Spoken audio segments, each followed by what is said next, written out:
Shall we begin? Why not? Welcome to FrankieSense and More. It's like she's got a whole lot of goodness for you with a little bit of sass. Frankie, did you just say?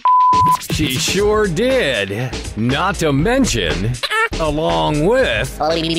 Whoops. Join us now as Frankie Picasso and her new co-host mix it up with authors, musicians, and interviews with world-changing people. Let's begin, pal. Okay, let's begin now, because it only makes sense.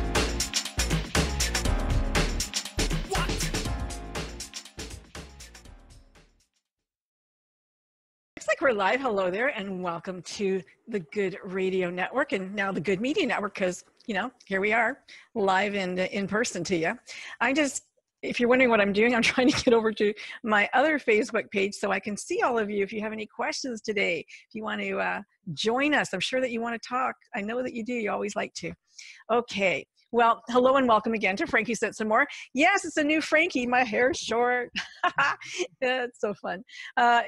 You know, I'm so happy that you're here with me today, and I'm really happy that our guest is here with me today. So you are going to be in for a wonderful treat.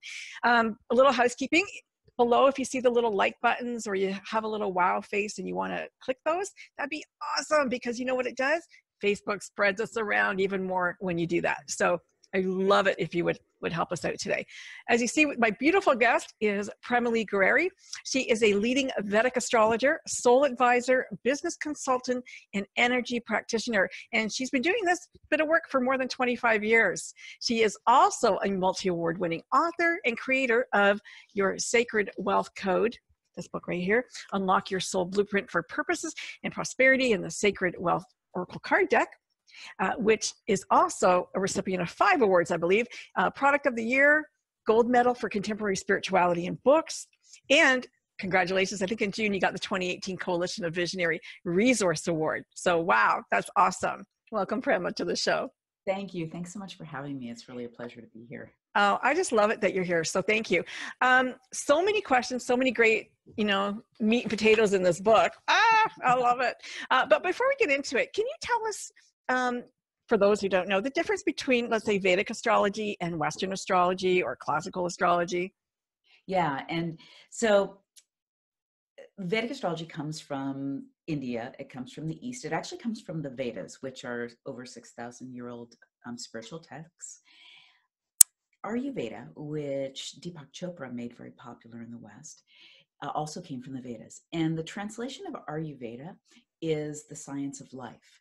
The translation of Jyotish is the Sanskrit word for Vedic astrology, which means light. Vedic astrology translates to the science of light. It is a science, it is an art. The difference between the two is we're looking at the same constellations in the sky. Mm-hmm. It's the Western system, let's say the Eastern system, and that's the Vedic system, is more based on the moon plays a bigger part in it. It is the sidereal zodiac, and the Western system is the tropical zodiac, which doesn't mean that they're, you know, we still have Scorpio and Libra and Pisces. We all have this, but it's like looking at it from a different vantage point. That's the best way I can just, in a layman's term, describe it. And we keep time a little bit differently. So typically in the Vedic system, like Frankie, what's your sun sign in the Western system? I'm a Gemini. Okay, because I haven't looked at your chart yet, but I'd love to. So you're Gemini. So depending on the date of your birth, typically where your sun would be in the Vedic system is typically going to be in Taurus as opposed to Gemini. It usually falls one sign back, just depending on the dates, because we keep time a little bit differently too. Yeah. So Vedic astrology just has it has many more viewpoints into certain things. So it's a pretty complex system. So if I was a Gemini or I was a Taurus in either system, do they translate the same kind of personality traits and things like that? Yeah. So the constellation of Gemini and the constellation of Taurus, yes and no. Yes. So on a general, I'm going to answer and I'm going to say yes, but then I'm going to say there's more. Okay? Yeah. There's more. But understand this about when you look at your sun sign, that's the sun that moves every 30 days or so.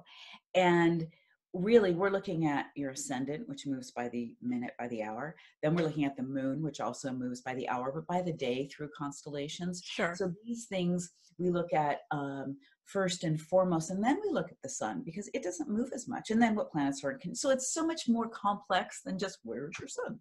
Yeah. Yeah.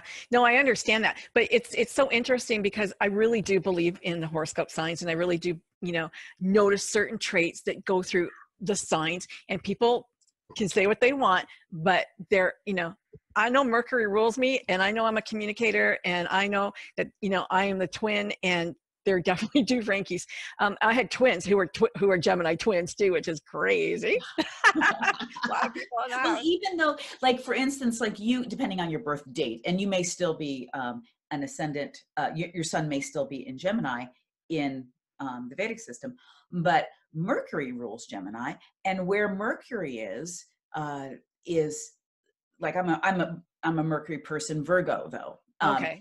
And where that Mercury quality within you, whether it was your sun or not, or that is really indicative of who you are. So you could have a super strong Mercury in you, and your sun could be, in Scorpio, but that Mercury quality is going to be super strong depending on what part of your chart it rules. So everybody has Mercury? Everyone has all of the planets, and we'll talk about the archetypes in the Sacred Wealth Code system. Yeah. Just like everyone has all the archetypes within them, but which ones represent which things and which qualities in you, and that's what becomes important, and what's more prominent, and what gives you more of your challenges, what gives you more of your gifts. Okay, understandable. So in your in the book, we talk about the 4 pillars, and the it's purpose, passion, high value gifts and talents, and great challenges. And it's interesting because when I did the online quiz, I did it twice. I was 2 different things. But when I did the cards, and I'm a big Oracle card reader, and I got like probably, I don't know, 60 decks of different cards. I love them. I do readings all the time. When I did it just before the show, and I asked Spirit, really come clear, who am I in this deck, right? Made total sense when I got the cards, because it was exactly who I thought I was. The reading that I got on the quiz, a little bit, not so much. I mean, I can see parts of me being in there because it's definitely, but the cards were much more clear. So I'll tell you what it was. I had, when I did the online quiz, the first time I was a teacher, and the second time I was a nurturer. But in the cards, it was visionary and artist. Now I am an artist, which made total sense. And I've always called myself an actionary, visionary who acts. So that also made sense to me. Because I am a nurturer, and I really care about people, but I'm not a namby-pamby, oh, my poor little baby. Well, but that's not what a great nurturer is. And it is the great nurturer. It's not the nurturer. So the great nurturer knows, and we all have a moon in us, and the moon rules the great nurturer. The great nurturer knows exactly what to give something or someone. Just like we know to feed the roots of the tree, the right nutrients is going to allow the tree to grow strong, and the leaves and the blooms to be, the best they can be. We don't go up and try to fuss with the leaves and the blooms. We go to the root. We know exactly. So right. It's really about knowing what to give, feeding them in order for them to grow. Sometimes that's the hard truth too, well, right? Then maybe that was true, because I just started a new program called Rent a Believer, and I give people faith and belief in themselves until I hold it for them until they can hold it for themselves. Okay, come on, that is so the great nurturer. But understand, it is the great nurturer. The great nurturer. Okay, it does make sense. Yeah. And also with the quiz, and the free quiz is on my website. Yeah, go to the website. Now, remember, your mind is going to get involved when you're answering questions, and really the way the Sacred Wealth Code system works, and when you do it through the book, I take you through a process, so you really are tuning in with your heart and then answering questions. But as you see, we all have all those qualities within us. We do. And, it is a very different process answering from your head and from your heart. And, the head is very third dimension and very heavy, and, gets all involved with egos and things like that, as I just demonstrated. And then, the heart is totally different. is in a more spiritual place. How can people tell the difference? Maybe you can help. Absolutely. So your head, so everyone close your eyes for a moment if you're not driving. I'm assuming if you're watching this, you're not driving. So close your eyes for a moment and put your hand on your heart. You just took away 80% of the stimulus just by closing your eyes for a moment. Take a deep breath through your heart. I teach this process in my book. I teach this process with all my clients and all my programs, but we'll just do this really laser. Take a deep breath through your heart and another one. We're going to invite the mind. Just by doing that, you're inviting your mind down into your heart. You're going to invite your mind down into your heart. And we'll do this more specifically by just simply asking your mind to slide down or maybe walk down a stairway between your head and your heart, as if you could just take your mind and just slide it down, just the most beautiful slide all the way down right into the very center of your heart. And with your next breath, breathe right in and out through the very center of your heart.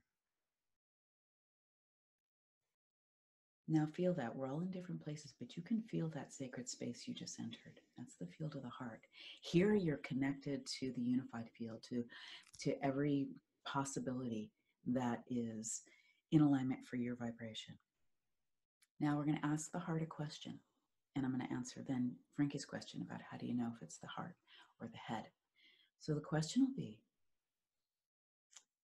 if I did know what it is that my heart is most desiring for me today, I'm asking like you're asking yourself, what might that be? If I did know what my heart just so wants for me today, what might that be?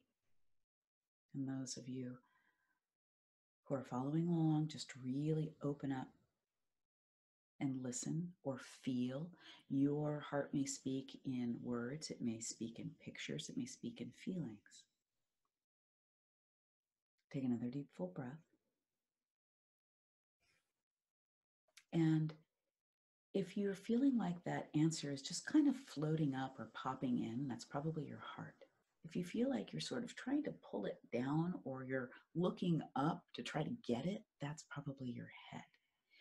And whatever came up for you, if you're watching on Facebook, type it in, see what came up for you. And especially if it was a big aha. I have one more question for you. Since we've already gone into that territory and we're already in the ring, might as well get the goods while we're there. So close your eyes again if you open them. And whatever it is that your heart is most desiring for you, what is that going to make possible for you? What can that make possible for you? If you were to do that or embody that or be that, what can that make possible for you?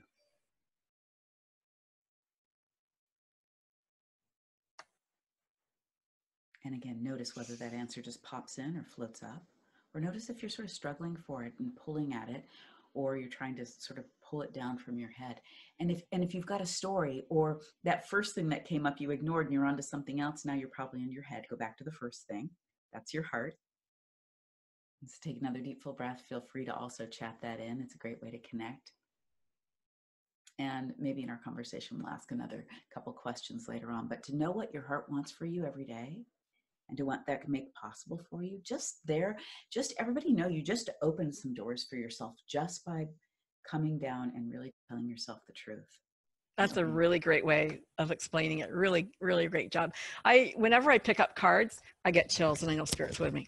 It's great. I love it. But everybody has their own signs and senses that, that they work with, and it's language for all of us. Yeah, their own language. Yeah. And that takes us to the language of your book, really, the archetype. Because the archetype is a universal language of ancient language. Yeah?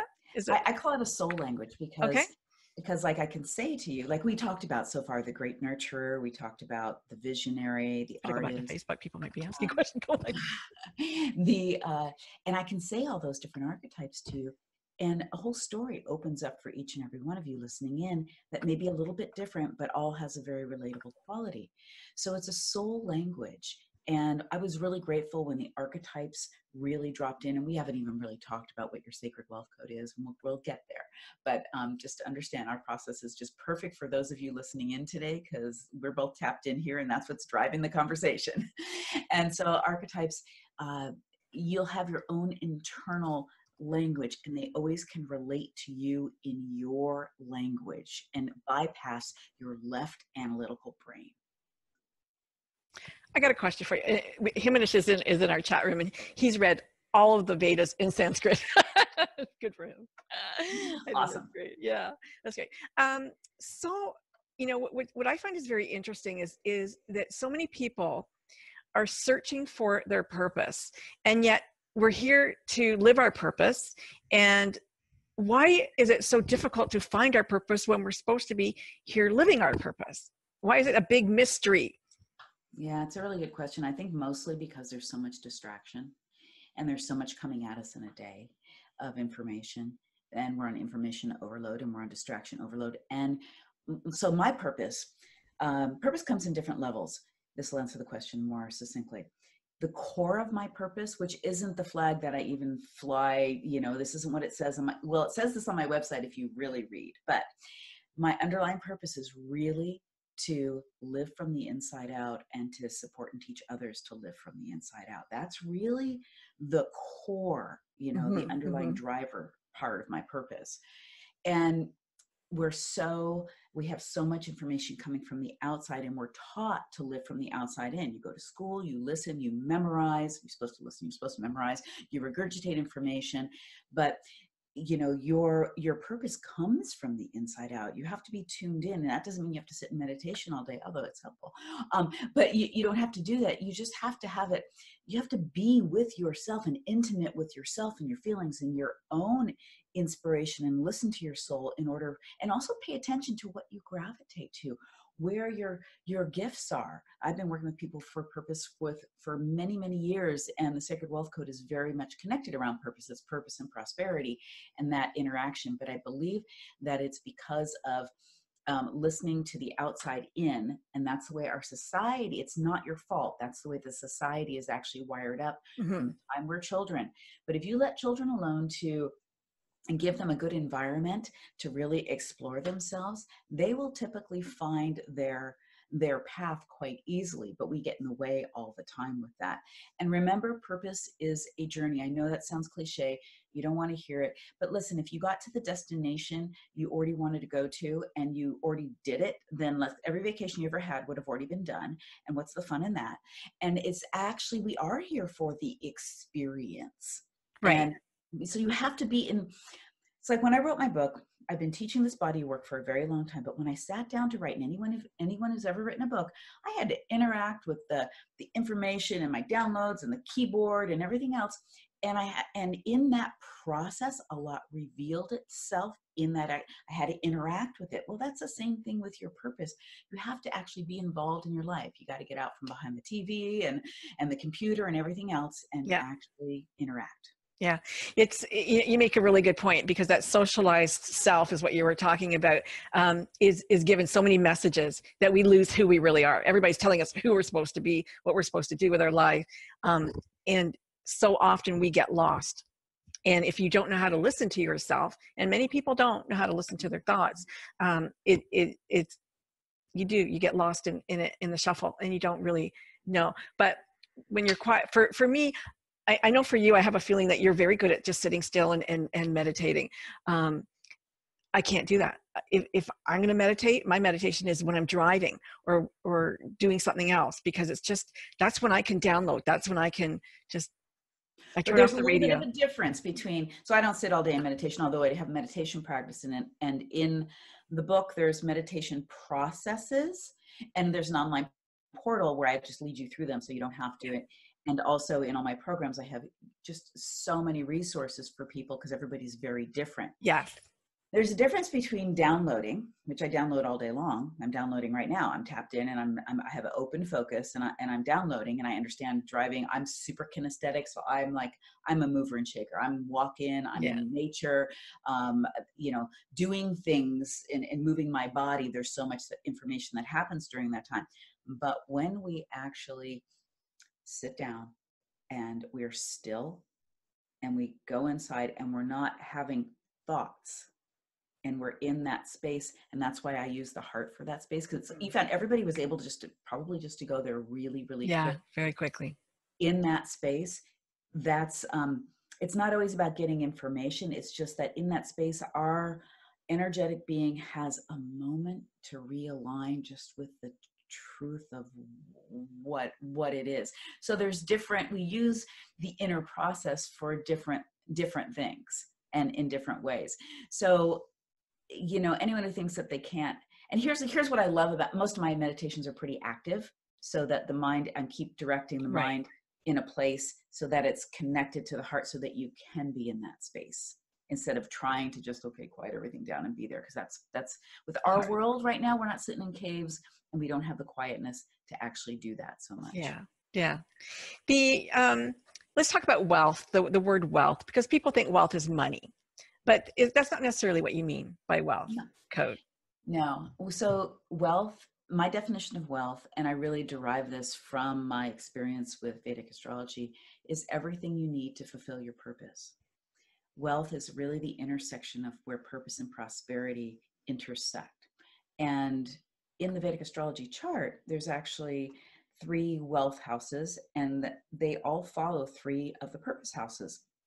And so wealth is everything you need to acquire, whether it's the time, the energy, the resources, the money, the food, the knowledge. What do you need in order to do what you've come, or be, or do, because it's not always you do, what you've come here to do, what your purpose truly is. Now, we equate it to money because in our culture, we use money as energy exchange. But we have to remember it's energy, and that money's never going to give you that freedom you want. It's never going to give you all the things you want. You then have to allocate it appropriately to do that. But there's plenty of people, and I've worked with many of them, who have all the so-called wealth, money in the world, but are unhappy because they don't have purpose and meaning. So it really goes hand in hand. And the big thing, and it's one of the beginning things I do in my book, is I take you through a process to understand what your wealth dream is, because it is very personal. And just like I talked about how we have to take all this information in, whether we want it or not, we absorb it. What it takes for you to feel wealthy and what it takes for me and somebody else may be very, very different. I know people who have just a few $1,000s in a savings account, and their kids are in a good school and they feel incredibly wealthy. And I know people who have millions, and if their stocks are down or their company isn't doing so well this year, they feel broke. It's a very personal process. And that's why it's really good for each and every one of you to understand what is it for you, so you're not carrying around somebody else's wealth beliefs. Right. Yeah. Beliefs are a funny thing. We take on beliefs that aren't even ours, and we never really question ourselves. What do I really believe? And it's very interesting when we do that, I think. Well, and they drive so much of what it is we're after, because we're kind of talking about that with wealth, but they drive unconsciously, subconsciously, they drive so much of our behavior. Why are you doing some of the things you don't want to be doing? Because it's actually encoded in your subconscious. And the belief work, which is part of the unexpected gateway to wealth, is, I have to say, that shadow work, and each archetype has a shadow side. That is a huge part of the work I do with people. Okay, let's talk about the shadow side, because I think sometimes people are more familiar with their shadow side than their good side. Maybe. I don't know. It's easier for us to be negative than positive for some unknown reason. But well, there is actually a reason for that. So can we? Yeah, let's do it. The shadow. Yep. Okay, because I want to talk about that. There is a known reason. The reason why it's actually your biology. So when you are stuck in a pattern, and a belief is going to drive a pattern, okay, or a habit, which could be a good habit, it could be a not so great habit for you, great pattern for you.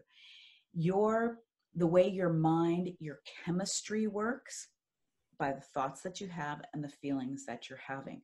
So you start to get hardwired for your unconscious beliefs, for your patterns, for the negative things, we're just going to call them negative, that are not working for you in your life. It's why when you say, okay, I'm going to make that great change tomorrow, I'm going to have that, I'm going to start that workout program. I'll just use something super simple. And then you're like, well, I got to do this and that. Okay, well, so maybe tomorrow.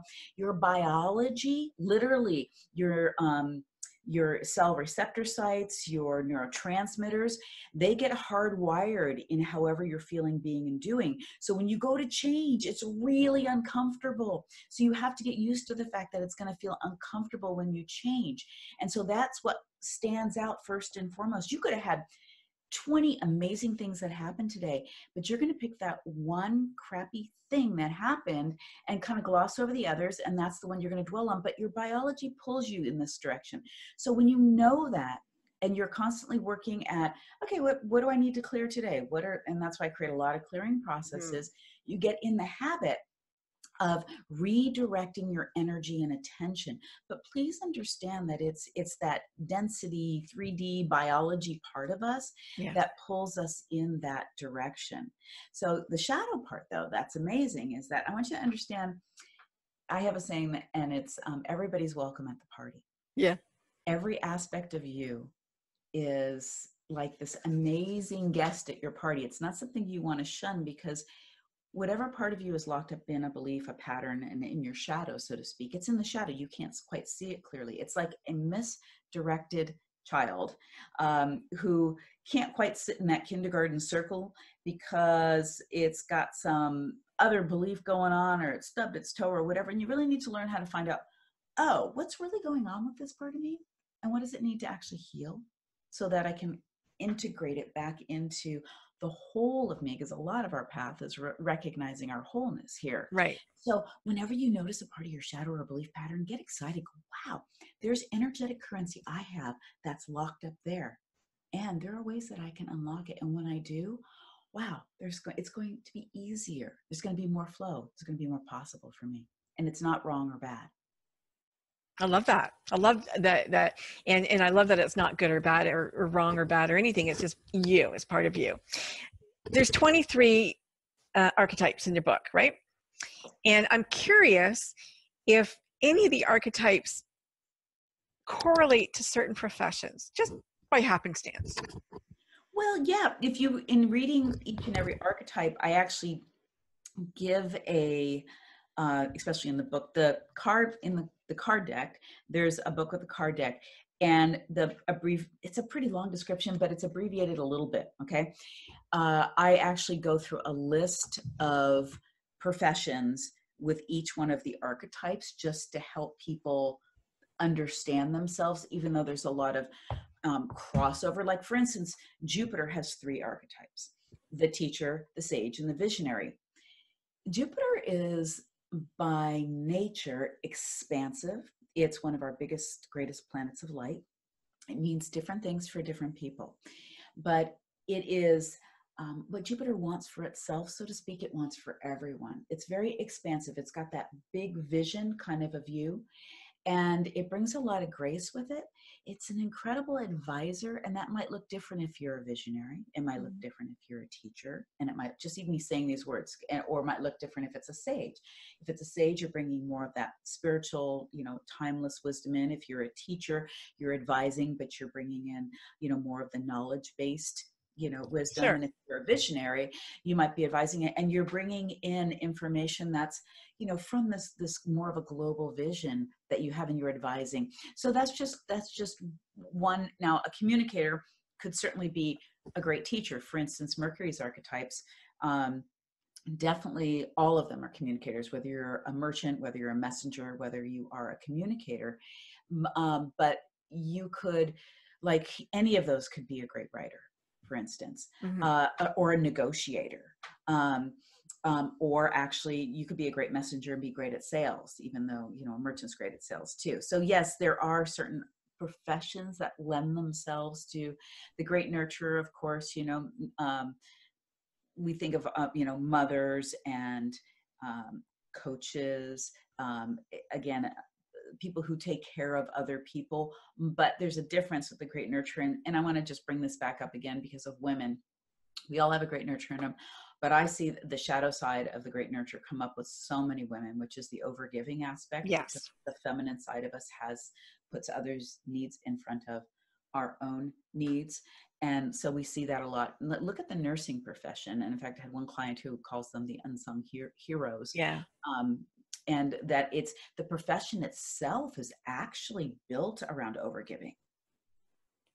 It really is. And especially when you think that they do all the dirty work for the doctors and get none of the glory. Well, and they long out. I mean, just really, So anyway, so to answer your question, yes. And there's a lot of crossover because like in your sacred wealth code, there's typically, even though you have all these archetypes in you, the ones that are connected to your purpose and prosperity in that particular intersection, there's typically 3 to 5. It just depends on how many planets you have in which place. The book leads you through a process where you do a lot of self-discovery, and then I ask you to read all the archetypes under certain criteria in mind. Choose or let the archetypes choose you. Of course, I do this in a reading, and I just go right in and I say, you just know what it is, and give you that information. Yeah. So if folks want to have a reading with you, Prema, you would be able to tell them their purpose through the reading. So the sacred wealth code. Take the shortcut. The shortcut. It is a shortcut, and it's actually. Here's the thing: reflection is helpful. We can't always see ourselves. I'm not into prediction. I'm a humanistic practitioner. So I'm here to help you understand yourself better. And I believe that like your Vedic astrology chart is one of the modalities and a science that helps I help people it's your soul blueprint. So I help you to see those soul choices that you've made, including your choices around purpose, as well as your soul challenges. And we can't see in our own eye. And if we could all do everything alone, then, and that's part of the separation that's causing a lot of problems on our planet right now and trying to do that, we actually need each other. And I think it's a really beautiful thing how we are literally wired up so that we do need each other. And that, so it's okay, but whenever, I just want to say this, like if you're getting advisory from someone, make sure that it's someone who's asking you questions, and is not ever telling you something is wrong or bad and not giving you the solution or the pathway through it. That's completely irresponsible, and don't take that on. A lot of times it's somebody else's. So I just say that because a lot of times people, they go to the psychic, they go to the intuitive, and I've been doing this a long time, and I take a personal responsibility. If I'm going to help someone understand that this is a really challenging time for them, let me help you understand what it's actually good for, because it's good for something, and let's talk about how you're going to get through it. Right. And I'm, I love change. And so I'm I call myself a champion for change. And so when I look at obstacles as opportunities, I really do. I think they're fabulous. They're growth, times of growth for us, and they can be lots of fun because you get creative and kind of figure it all out. Right. But it is, I found as I've aged, and this has been a big kind of problem. The things, I don't feel the passion sometimes like I want to. And I've always been a creator, and I've always wanted to do something new. And I've always, every year, 2 years, I've switched up what I do. Maybe not changed a whole career, but definitely added or subtracted or taken more education or done something. But in the last couple of years, I know I want to do something, but it's difficult because I don't have that same passion that I used to get that would just say, you're going to do this. Yeah, and you can create it right away. Okay, so we also go through different, and I'm going to pull a couple cards for you. We also go through different stages in life, and I like to look at that through, again, I love the lens of Vedic astrology, although I'm an intuitive, and that's why that works for me. But, we have our first station in life where we're just figuring out who we are, right? And then we have sort of this householder station where it's our career and creating a family and a house and our stability in the world. And that's a pretty go for it time. Then we reach a station of life that's called Kama. And the Kama station of life is really more about relationship. It actually translates to the fulfillment of our desires, which interestingly enough is all of the relationship houses in your soul blueprint. We do through the connection with others. That's usually how we fulfill our desires. If you think about that. You're not thinking about typically, you might go on retreat alone, but you're not thinking about, okay, well, I want to go to this great place and I'm not taking anybody with me. I mean, maybe once in a while, but or you're there and you're like, oh, I want to share it with this person, Right. So it's a different time of life, and you have to honor the time of life that you're actually in, and that you're going to do things very differently. I was speaking with one of my clients, Margaret, about this, and Margaret's in her early 60s now. And she's created so many things. She's so amazing. And she has a big family. And right now she's dealing with aging parents, right? And she's started another business with a health product that's really quite amazing. And and she's noticing how she's going about it so differently. She's very selective about who she works with, where before it was like just gangbusters, like anybody. Her personal care, she's not willing to give up. So she sees the trajectory looks like it might be slower if she compared it to what she was doing before, the way she did things before. But in truth, we're noticing that it's actually quicker because there's less fallout. She's staying in alignment more. Mm-hmm. But if you don't have the passion in something, Frankie, it's not going to pull you forward. Passion pulls you forward. Purpose pulls you forward. Purpose pulls you forward. Passion gives you the fuel. Right. So let's talk a little bit more about passion. And I'm just pulling a couple cards for you around this. And so we have the Queen and the Strategist, which is great, which is Mars and the Moon, which is a great business combination as it is. Actually, I'm going to do this real quick. So with and the Queen, Emma McGuire, she, my son's partner, we collaborated on these paintings, and they're beautiful. They're all hand done paintings. Yeah, wow. So the Queen, which is the Great Nurturer, is owned by the Moon, but so is the Queen. But the Queen is really an empowered feminine leader. The Queen knows that to create what she wants, that's going to be through relationship, and it can't be a dictatorship. She has to be very careful to not get stuck in control or to not make things too much about her.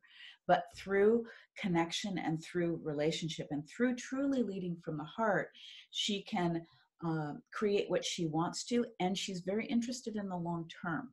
Now, you must have a strong Mercury, because Mercury tends to need to spin 3 plates. I'm the same way. I have a really strong Mercury. So otherwise you get bored. You have to keep, but if you do more than 3, you're crazy. You're all over the place. You want to spin like 3 plates. Yeah. But that Queen energy in you is really asking you to, whatever it is that you're changing and doing, you like that change, which is great, is to have that a little bit of a longer term vision and allow yourself to shift and change the way you're doing it, as opposed to what I'm doing, like taking, a new style, completely doing, redoing it all the time. You don't have to tear it down and redo it. You can keep it interesting and let the artist in you come out along the way. The Strategist, which is owned by Mars, and the Strategist is just really interested in getting things done and really likes that mental strategy. And look, we need mental strategy, but without mental strategy, without grounding, or without, the Strategist can be persevering, and without any long-term vision, again, lives in the head, right? Mm-hmm. And has to come down into the body, and embody it. So with that Strategist, again, every vision has a plan, is the mantra. Each archetype has a mantra. It has a purpose. It has a soul desire, and again, it has all the shadow. For you, I would really encourage you to look at what is the long-term strategy for where you want to go, and think of that as your umbrella. Right. And then underneath that umbrella, you're going to want to continue to mix it up, because you're like the multimedia kind of gal. I mean, we want to dabble here. We want to play with different elements to keep it interesting and fun. Yeah. And then what is your palette that is most juicy for you to work with? And the stuff that isn't, you need to let go of. You need to let go of the control of the stuff that is just not it, because it's drying you up, and as we get older, it'll dry us up more than ever. So for instance, if you don't like the admin kind of stuff and the techie stuff in your business, and you're still doing that stuff, you've got to hand that over to someone where that's their gifts. They're a great administrator, so you can stay in your passion and you can stay in your juice. Yeah, that sounds good. For me, everything I do has social impact at its core. And that's really where it's about. It's legacy, it's social impact for the world, not for me necessarily. Family, of course, but really it's about how can I leave this place a better place. And everything is about that for me, whatever I do. But I look at my dad, who's 93 years old, and even though he's done everything, and he must have done it all 10 times, he still gets up and has a great day. It's going to be a fun day. He's going to add something to that day that's going to make it feel, I'm glad I'm alive. And there's days that I'm sitting there going, man, I'm so bored. I don't even feel the passion to create. And yet I look at him, I go, how come he's still feeling that? How can you still be there? Really deep. So just energetically looking at you, and if you don't mind, I'll just, please. he's first of all, he's a man, number one. Please, and I do a lot of masculine and feminine work. I teach that in my work. I've done a lot of teaching of men and women, masculine and feminines, whether you are men and women. So just hang in with me. But men are more like an on and off switch. Women are more like a 747 cockpit, where it's kind of complicated. Okay. Yes. Yeah. And as you get, and hormonally, and as you get older, and as True. things change, you can get even more complicated.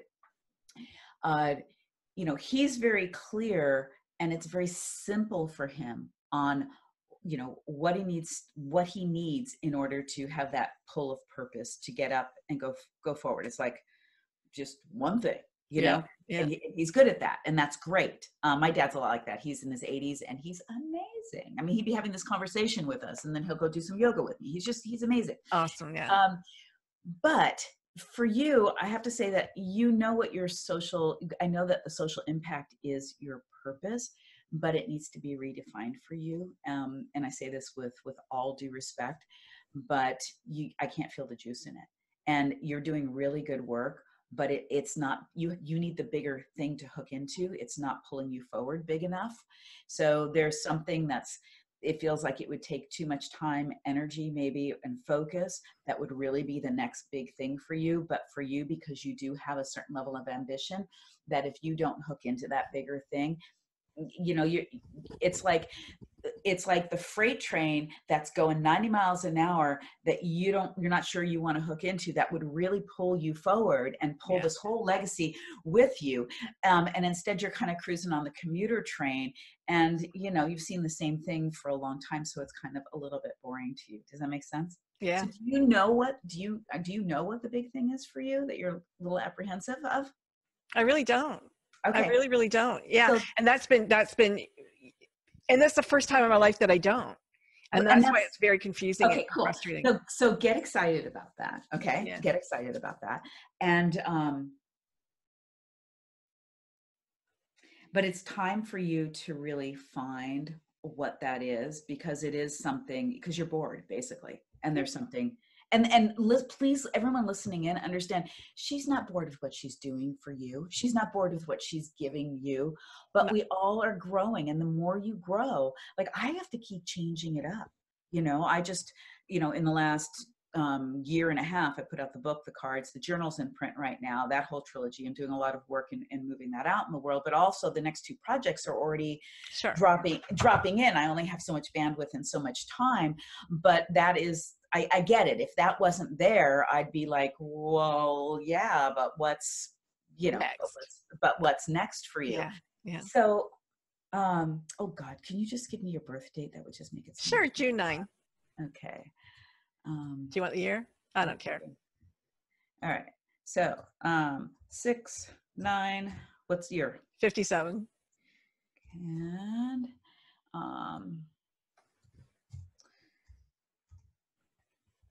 I gotta deal with my typing here. Hang on a second here. And where were you born, Frankie? In Salzburg, in Austria. Okay. Austria.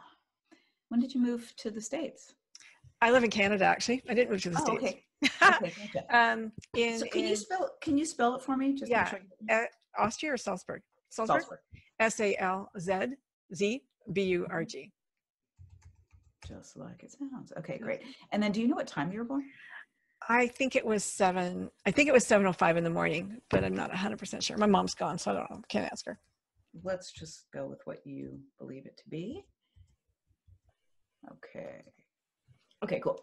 Oh, well, duh, no wonder. Okay, so this is why I love Vedic astrology, and this is why I love looking at charts. So you are running the cycle of the mystic, and there's two huge things that are relevant about this. This is the south node of the moon. This is K2. We look at the south node of the moon a little bit differently than Western astrology is. I'm not going to geek out, but I want to see when you actually came into this. This is a super important, I don't do this particular piece in a Sacred Wealth Code reading. I do it in a soul success map reading.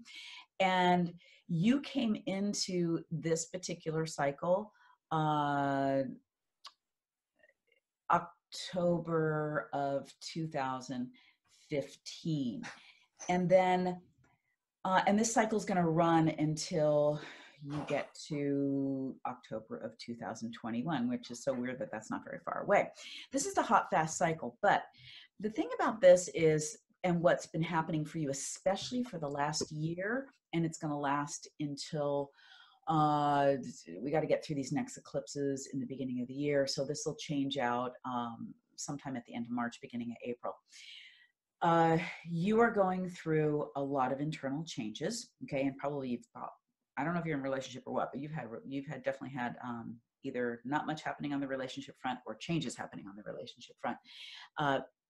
But this is a time when you really want to go on retreat. This is a time where you're like removed from the physical world, and there's not much in the world that's interesting to you. And because of not only where your soul cycle is, but also where the eclipse pattern is hitting you for a 1.5 year period of time,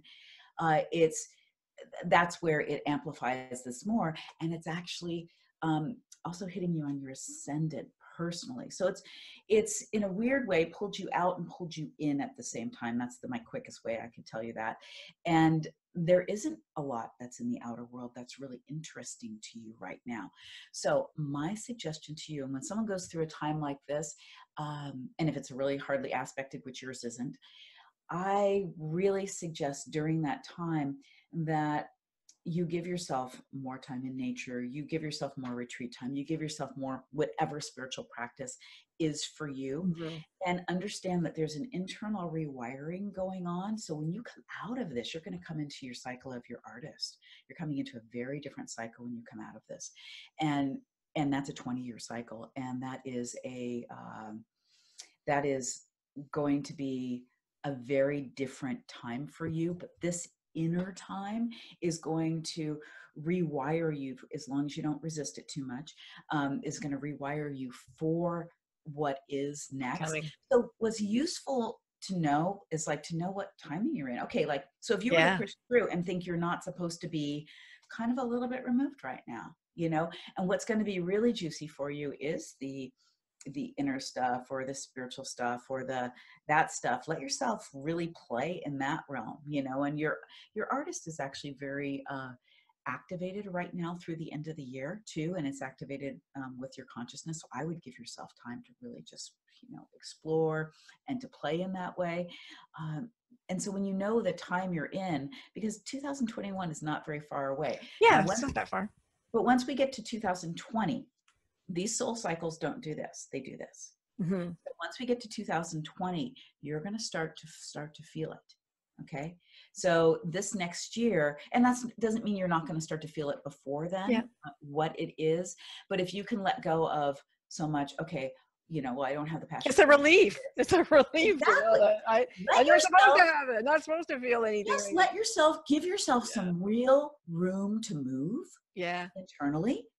And just, and really to explore and just be creative without it having to amount to something. Yes. And in doing that, you're also going to be contributing to your legacy, because you will be showing people who are in that situation, this is what you do when you're there. Yeah. Yeah. But you'll come into, in about a year, you're going to start to feel it at a whole different level. And it is going to be intrinsically connected to your career, to your artist, and also to your strategist, actually, because you do have a strategist in your chart and in your wealth code. So, there'll be a lot of passion around it, because it's actually a combination between what you'll be coming into between Venus and Mars, and that's as passionate as it gets. So you have a whole lot of passion coming. Okay. Now you have that in you anyway, but you're going to go into that cycle of that. And that's I'm used to feeling that passion. I'm used to always feeling it. And it died. So but it didn't die. It didn't die, but I'm not feeling it. But here's the thing is, your soul is saying, we need to focus over here, and passion has to go on the back burner, because you're going to miss some stuff you really need to learn about and open up to. If you're just so passionate and you keep moving, you're not going to see and grow in this other area. Yeah. I understand that. So read about the mystic. Read about the mystic, because that's the soul cycle you're in right now. The mystic. Okay. The mystic. And so when you kept talking about the artist, so is that what my archetype is? That's one of your archetypes It's one is of the the archetypes. artist. Yeah, one of your archetypes is the artist. Mhm. And that has a lot to do with your communities and your relationships and your spirituality. Mhm. And, and it is connected also to your strategist, which is another one of your archetypes. And interesting enough, both of those are in Gemini. Isn't that interesting? So you see, folks, how absolutely fascinating this is and how it makes total sense. And if you are sitting where I am sitting, run to Solutionary. Is that the website you want them to go to? The easiest place, you can get there that way, but we have to spell it. So the easiest way to get there is sacredwealthcode.com. There you go, sacredwealthcode.com, and book yourself a reading with Prema. And there's so much stuff on her website. There is a free quiz, and you also have a couple of things, the gifts that you give, and people can download and go on a guided meditation, I think, in Absolutely. Yeah. So when you do the quiz, you also get some training that goes along with that. If you get a Sacred Wealth Code reading, there's a base level reading. Well, you're going to get a beautiful printout and what your archetypes are, and some unique identifiers. Like, for instance, for Frankie, these particular archetypes that I just mentioned, it's really the spiritual, intellectual, artist, and strategist. Okay, so in the book, you wouldn't get the spiritual and intellectual. That's something that it's just because of where it's placed and who it's in connection with. But Yeah. You can figure out the other two if you tell yourself the truth. If you're too much in your patterns, you're gonna think you're good at. Here's the thing about the book. I take you through enough training in the book for you to start to tell yourself the truth and realize that maybe you're doing a lot of what you're good at. And you're not looking at your gifts that you just came in with a PhD in, that you would realize that if you give yourself some time to really use them because somebody hasn't valued you for them. This is another place we get stuck. I do a lot of work in my business academy and in my Sacred Wealth Circle around this. We get very stuck with people who you end up doing something you're good at, and maybe you're a great empath, okay? Maybe you're just this incredible problem solver. Maybe you really are this healer. And because nobody's told you that, or nobody's paid you for it, or paid you enough for, or somebody's put you down for that, you say, well, yeah, but I'm not seen for that, so I've got to do this other thing. Until you can energetically stand behind yourself and be that beacon that says, yeah, not only do I have this gift, but I'm willing to stand it and radiate it, the world won't recognize you back. And we have to go usually through some clearing of that shadow in order to do that, because our world is looking more at. Don't you think that sometimes purpose is, when you realize what your purpose is, it's just so like duh that yes, and too easy that it can't be our purpose because it's just what I do all the time. Right, because again, most people's heads are wired up around the way our conditioning has wired us up. That it's a doctor, a lawyer, I'm being super simplistic. It tends to be like, I have a client who came in recently, and she's actually in her business academy, and she didn't know what her purpose was. And so when we really got into it, she realized that she is this amazing uplifter, and she can help somebody else actually see what their issue is, okay, and help them step into the next best version of themselves. And they always leave her office feeling fabulous, even though they came in for a marketing ad. So even though she has a business that does marketing for people, even though she's got that, she's this incredible uplifter. And so in her standing more in the gifts of her uplifter and realizing that, oh, well, she can uplift people also in their businesses through their messages, but she's also realized she's an amazing writer. And so she's also choosing to get into the writing and using that to also uplift people as well. It can play out a lot of different ways. So for instance, like with your mission, right, that leaving that legacy of social change, that can play out in a lot of different ways through a lifetime, right? Mm-hmm. Mm-hmm. And yes, it can be staring you right in the face. So whatever you feel, whatever really in your heart, whatever you really, care so much about, remember your highest value gifts, which is what your Sacred Wealth Code is. Not what you're good at. It's what the world will also value you for. It's the highest value. That's like a key that will unlock something in the world that no one else has the key to. And that when you actually stand in and unlock that, just by using your gifts. This is the beautiful thing. You don't have to figure it all out. You don't have to make a business out of it. You don't have to do any of that. You can, but just by you using your gifts more so, that will put you on your purposeful path. Have you ever, do you have any clients who were just so blown away that they had absolutely zero idea about what they did or what their God, yes. and their life just went kaboom? Like, yes. You know, in fact, one of my clients who is she was a lawyer, and then she decided to be a life coach. She was a divorce lawyer for many years. She decided to be a life coach. And then when she came in to work with me, I said, well, geez, you have some work to do with people around relationship here. And she's like, nah, I'm all done with that kind of thing, you know? And so she spent some time in my business academy. And what she realized is she wasn't connected with her feminine side at all. And so we really do a lot of that work too. So she really opened up, and she realized that she's a total intuitive too. You know, she knew she knew how to help people spot their patterns and stuff like that, but she did it through a very, you know, on paper kind of way. And so she realized that, you know, she's got this great Venus in her chart, which is a great connector, which also can be very, very intuitive. She's got this great intuitive, and she's also landed her soulmate too in the process too, which is the byproduct of the whole thing. But she's just really an incredible intuitive. So she has shifted her focus considerably, and it's circled all the way around now, and to where she's actually coaching people around health and well-being, as opposed to just general life stuff, because that's where it is for her. Yeah. So people don't always know the thing of what it is, but what the common thing was is she wanted to continue to support and empower people, okay, and have people step in their own power. She was doing that through her work as a divorce attorney. Sure. She was doing that work through a life coach, although there was a lot of question marks in that. And so this is the rendition of it now. She still is empowering people to take control of their own lives, but it can look very different. Awesome. And you're in Colorado, is that where you are? No, I'm in Seattle. You're in Seattle. Okay. So people who want to work with you in like those business clubs and things like that, they have to go to Seattle? No. Or online? You do it online? All my programs are online. Nice. Everything's online. Yeah. I do live video trainings, and I do Q&As in all of my programs, and I have a huge website that's got everything you possibly. What's different about my programs is everybody's wired up differently. Mm-hmm. So we kind of we do some things together, but it's not like, well, you need to start at A and then you're going to end up at Z.